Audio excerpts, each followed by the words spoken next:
What happens when Hollywood royalty meets Bravo royalty and the gloves come off?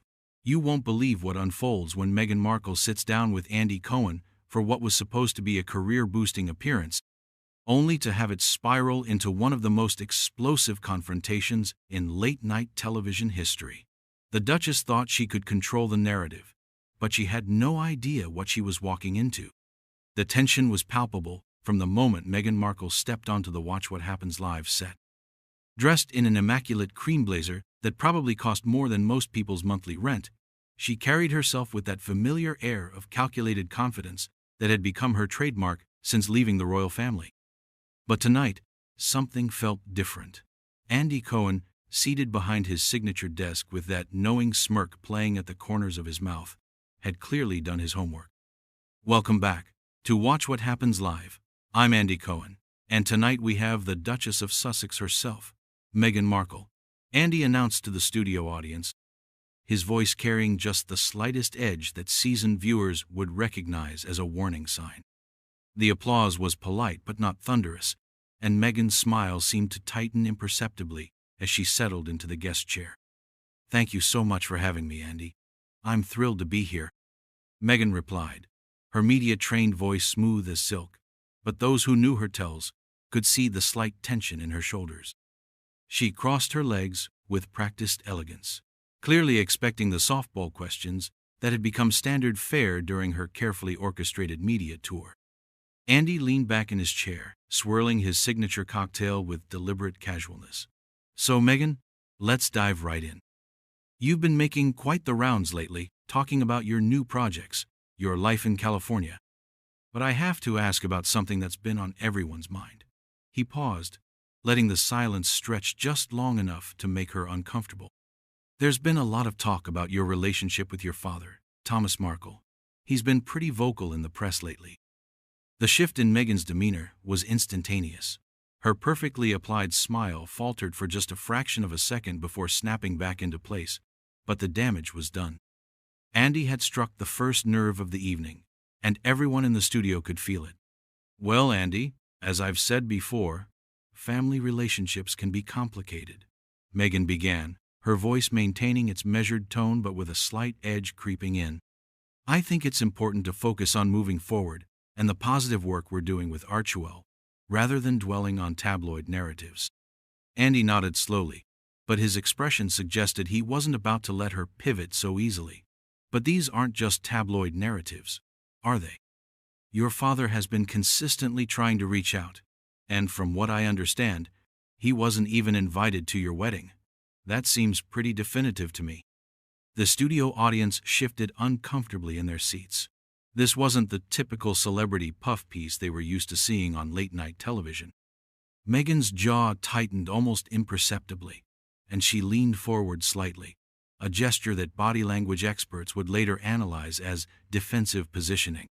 "I think there's a lot of misinformation out there about my family situation," Meghan replied, her voice now carrying a warning tone that anyone who had followed her legal battles with the British press would recognize. "My father made choices that put my safety and the safety of my new family at risk. Working with the tabloids, staging photographs, speaking to reporters without my knowledge or consent. Those aren't the actions of someone who has their daughter's best interests at heart." Andy raised an eyebrow, clearly sensing blood in the water. "But he's also said publicly that he feels you've cut him off completely. He's mentioned wanting to meet his grandchildren, your children with Harry. Doesn't he deserve a chance to make amends?" The question hung in the air like a challenge. Meghan's media training was warring with her obvious irritation, and the careful mask she'd worn for years was beginning to slip. Her voice, when she finally spoke, had lost some of its polished smoothness. "Andy, I find it interesting that you're taking the word of someone who has repeatedly violated my privacy and sold stories about me to the press over mine. My father had numerous opportunities to handle this situation privately, but he chose the public route every single time." Her tone was becoming sharper, more clipped. "I have to protect my children from that kind of toxicity." The audience was now completely silent, sensing they were witnessing something unprecedented. Andy, however, seemed energized by the pushback. He leaned forward, his expression a mixture of journalistic curiosity and barely contained excitement at having cracked through her carefully constructed facade. "I'm not taking anyone's word over anyone else's," Andy replied, his voice taking on that particular tone he reserved for celebrities who thought they could control his show. "I'm asking questions that I think the audience wants answered. And speaking of protecting your children, there's been some criticism about how you and Harry have handled your privacy concerns while simultaneously doing very public interviews and projects. Some people see that as hypocritical." The word hypocritical hit Meghan like a physical blow.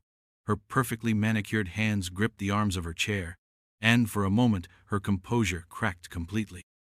The woman who had faced down the British tabloids and emerged victorious in court battles was suddenly faced with an opponent she hadn't fully prepared for. An interviewer who wasn't intimidated by her title or her legal team. "That's a completely unfair characterization," Meghan shot back, her voice rising slightly above its carefully modulated tone. "We've been incredibly selective about when and how we share our story. Everything we've done has been about correcting the record and fighting back against years of lies and racist attacks from the British media."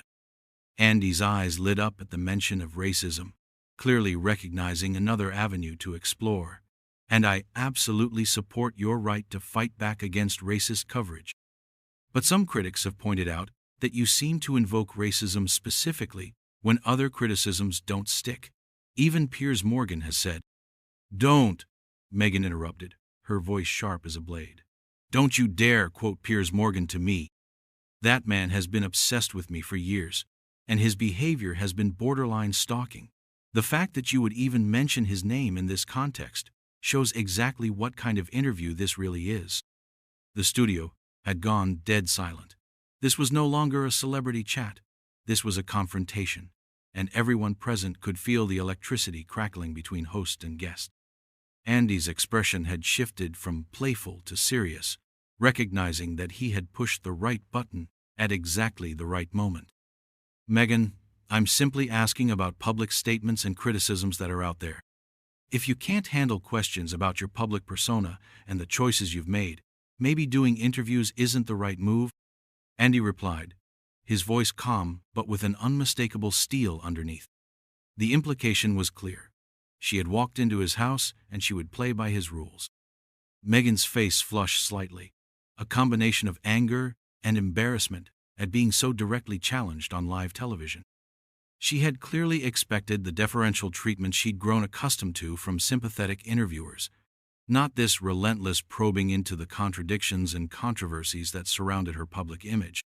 "I can handle questions just fine, Andy," Meghan replied, her voice tight with barely controlled anger. "What I can't handle is the continued perpetuation of false narratives and hit pieces disguised as journalism. I came here tonight thinking this would be a respectful conversation about my work and my projects, not another opportunity for you to pile on with the same tired talking points that have been used against me for years." Andy set down his cocktail and looked directly at her, his expression now completely serious. "This is respectful conversation, Meghan. These are legitimate questions about your public statements and actions. If you find them uncomfortable, maybe that says something about the positions you've taken rather than the questions I'm asking." The commercial break that followed felt like the calm before a hurricane. During the brief intermission, Meghan could be seen adjusting her blazer with sharp, agitated movements while Andy conferred quietly with his producers. When the cameras rolled again, the atmosphere in the studio had somehow grown even more charged. "Welcome back to Watch What Happens Live," Andy announced, his voice carrying a dangerous undertone that regular viewers knew meant someone was about to get eviscerated. "We're here with Meghan Markle, and we were just discussing some of the public criticisms surrounding her media strategy." He turned to face her directly, and the smile on his face was anything but friendly. "Now, Meghan, I want to talk about something that's been bothering a lot of people. You and Harry did that massive Oprah interview, where you made some pretty serious allegations about the royal family. But since then, several of your claims have been, let's say, questioned." Meghan's entire body tensed. This was the minefield she had hoped to avoid. But Andy was walking straight into it with the confidence of someone who had done his research and wasn't afraid to use it. "I stand by everything we said in that interview. Meghan replied, her voice ice cold. Every single word was the truth. And frankly, I'm tired of having to defend our lived experience to people who weren't there and have no idea what we went through. Andy leaned back, clearly relishing the moment. But that's just it, Meghan. Some of your lived experience doesn't seem to match up with documented facts. For instance, you claimed you and Harry were married 3 days before the royal wedding in a private ceremony. But the Archbishop of Canterbury himself later clarified that what you had was a private exchange of vows, not a legal marriage. That's a pretty significant distinction. The color drained from Meghan's face. She had clearly not expected Andy to dive this deep into the specifics, and her media training hadn't prepared her for someone who would fact-check her claims in real time on live television. That's semantics, she shot back, but her voice lacked its earlier conviction. The important thing was the spiritual and emotional commitment we made to each other. The legal ceremony was just for the public. Semantics? Andy's eyebrows shot up. Meghan, you literally told Oprah that you got married 3 days before. Those were your exact words. And when the head of the Church of England has to publicly correct your statement, that's not semantics. That's a factual error at best and at worst. He let the sentence hang in the air. At worst, what? Meghan snapped, her composure finally beginning to crack in earnest. What exactly are you implying, Andy? The studio audience was now completely riveted. This had gone far beyond typical celebrity gossip and had entered the realm of journalistic confrontation. Andy's expression was serious, almost prosecutorial. I'm not implying anything, Meghan. I'm stating facts. And the fact is, you made claims in that interview that were demonstrably false. The timeline you gave about when you supposedly had your passport and keys taken away doesn't match with documented royal engagements you attended. Your claim about not knowing anything about Harry or the royal family before you met is contradicted by your own social media posts and interviews where you talked about Princess Diana and the royal wedding. Each point hit Meghan like a physical blow. Her carefully constructed narrative was being dismantled piece by piece on live television, and she was clearly struggling to maintain her composure. You're cherry-picking details and taking things out of context, she protested, but her voice was now shaking with barely controlled rage. You're doing exactly what the British tabloids did, twisting my words and ignoring the bigger picture of institutional racism and the mental health crisis I was going through. Andy's expression didn't soften. If anything, he seemed to sense weakness and pressed harder. I'm not twisting anything, Meghan. I'm quoting you directly. And speaking of mental health, you claimed in that interview that you were denied help when you reached out. But multiple royal correspondents have since revealed that the palace has an extensive support system for family members, including mental health resources. Are you saying that entire system was kept secret from you specifically? The question was devastating in its precision. Meghan's face had gone from pale to flushed, and her hands were visibly trembling. She was clearly out of her depth, facing an interviewer who had done his homework and wasn't intimidated by her victim narrative. Those royal correspondents are mouthpieces for the institution, she replied, her voice rising. Of course they're going to defend the system. You have no idea what it was like to be trapped in that situation, to have your every move monitored and controlled. But you weren't trapped, were you? Andy shot back. You left. You made the choice to step back from royal duties and move to California. You had agency throughout this entire situation, yet you continued to present yourself as a victim with no options. The word victim seemed to trigger something primal in Meghan. Her eyes flashed with genuine anger, and for the first time all evening, her media training completely abandoned her. How dare you, she hissed. How dare you sit there and minimize what I went through? You have no idea what it's like to have an entire institution turn against you, to have the press write lies about you every single day, to fear for your safety and the safety of your unborn child. Andy remained unmoved by her emotional outburst. I don't minimize anything, Meghan. But I also don't think being asked legitimate questions about inconsistencies in your public statements constitutes an attack. You've built a media empire on your royal experience and your grievances against the institution. If you're going to profit from that story, you should expect it to be scrutinized. The word profit was like a red flag to a bull.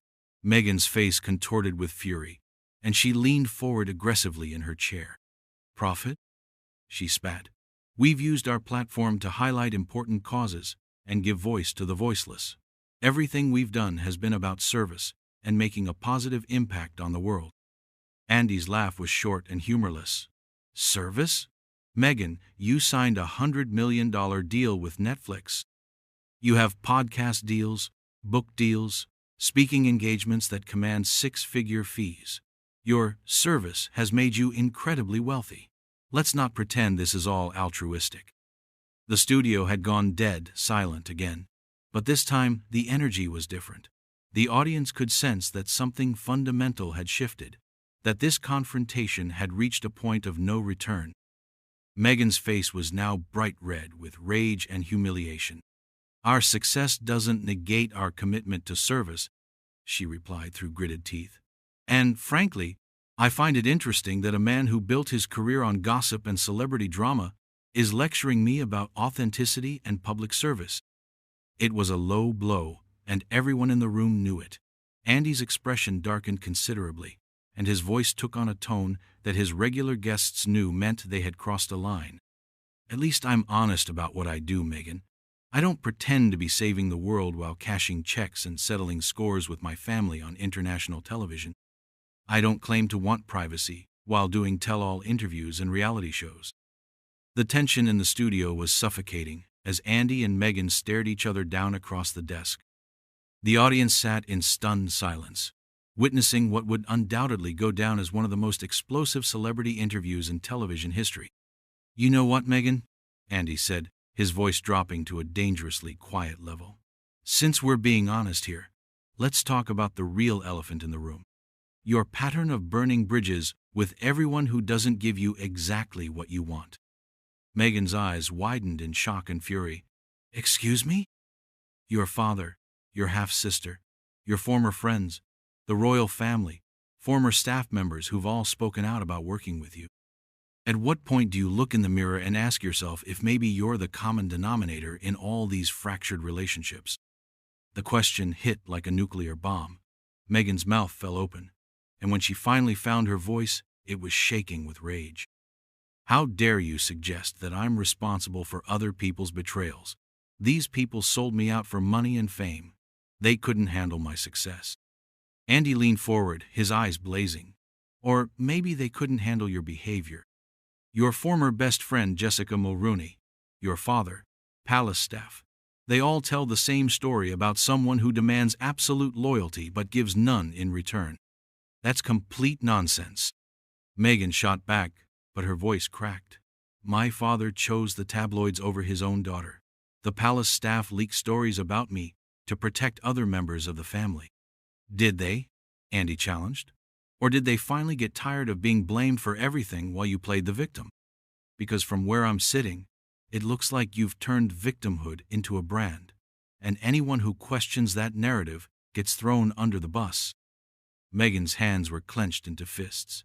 She was clearly struggling to maintain any semblance of composure. I will not sit here and let you psychoanalyze me based on tabloid gossip, she hissed. You don't know me, and you certainly don't know what I've been through. Andy's smile was razor-sharp.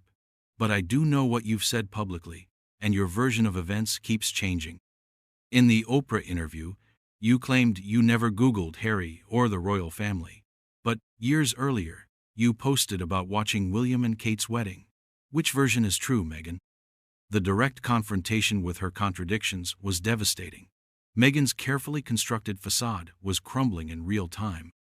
Those are completely different contexts, she stammered, but her voice lacked conviction.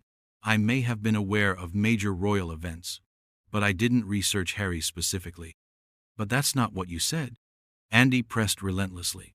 You painted yourself as this naive American who stumbled into royal life completely unprepared. But your own social media history contradicts that entire narrative. Meghan was now visibly shaking with rage and humiliation. You're twisting everything. You're taking things out of context and building a narrative that fits your agenda. My agenda? Andy laughed bitterly. Meghan, I'm using your own words. If your narrative doesn't hold up to basic scrutiny, that's not my problem, that's yours. The breaking point had arrived. Meghan suddenly stood up from her chair, her movement so abrupt that it startled everyone in the studio. "I don't have to sit here and listen to this character assassination," she declared, her voice shaking. "This isn't journalism. This is a hit job, and I refuse to participate in it." Andy remained seated, looking up at her with mock concern. "Meghan, sit down. If you can't handle having your public statements questioned, maybe you shouldn't make them in the first place." "Don't you dare tell me to sit down," Meghan snapped, her composure completely gone. "I came here in good faith, and instead you've spent the entire time attacking me with lies and distortions." "I've spent the entire time asking you about things you've said publicly," Andy replied calmly. "If you consider that an attack, what does that say about the things you've said?" The question was the final straw. Meghan's face contorted with rage, and she took a step toward the desk. "You know what this is really about?" she shouted. "This is about a bitter man who makes his living tearing down successful women. You can't stand that I built something meaningful while you're still sitting behind this desk, gossiping." Andy's expression darkened, but he leaned back with a cold smile. "At least I'm honest about what I do, Meghan. And at least when I leave this studio tonight, I won't have to explain to my publicist why I just had a complete meltdown on live television." The words were like a slap in the face. Meghan seemed to suddenly realize that she was having a breakdown while millions of people watched. "This interview is over," she said finally, her voice barely above a whisper, but filled with venom. "I will not be subjected to this kind of treatment." She turned and began walking toward the exit, her movements sharp and aggressive, but Andy wasn't finished. "Running away again, Meghan?" he called after her. "Just like you ran from the royal family when things got tough? Just like you run from every situation where you don't get to control the narrative?"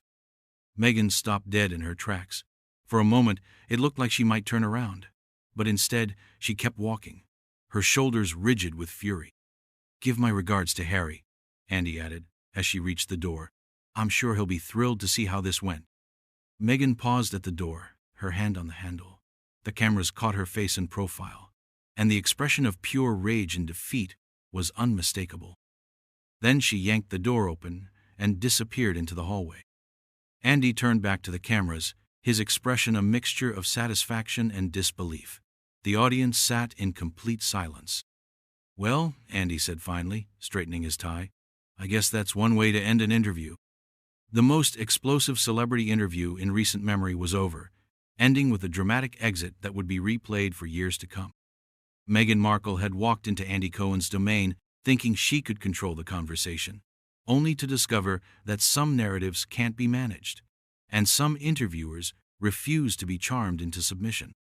The Duchess had finally met her match, and the entire world had watched her crumble under pressure. The interview that was supposed to rehabilitate her public persona had instead become the defining moment that exposed the contradictions her critics had long suspected. This was a battle that Meghan Markle had not only lost, but lost spectacularly, and on the biggest stage possible.